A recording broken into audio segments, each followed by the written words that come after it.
এই দেখেন এই দেখেন ক্লোজ করে দেখো আচ্ছা এই দেখছেন ভাই এই তুমি গাড়ি সুপারভাইজার না আপনার তো পাশের সিটে যাত্রী আপনি বাড়ি কই ভাই দেখো নিচে পড়ে নিচে দেখো ভৈরবপুর সিলেট বাস স্ট্যান্ড এলাকায় গোপন সংবাদের ভিত্তিতে সিলেট থেকে বিআরটিসি বাসে করে ময়মনসিংহগামী সেই বাসে করে আমাদের কাছে গোপন সংবাদ ছিল যে মাদক নিয়ে আসতেছে।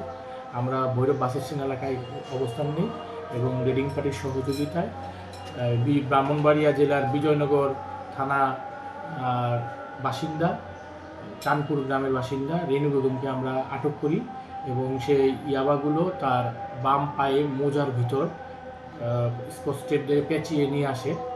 আমরা ওইখানে এটা উদ্ধার করি। আমাদের মাদকের বিরুদ্ধে যে অভিযান সেই অভিযান অব্যাহত আছে। আমি ভৈরববাসীর সহযোগিতা কামনা করি এবং আসামের বিরুদ্ধে মাদক দ্রব্য নিয়ন্ত্রণ আইন 2018 এর সংশ্লিষ্ট ধারায় ভৈরব থানায় নিয়মিত মামলা দায়েরের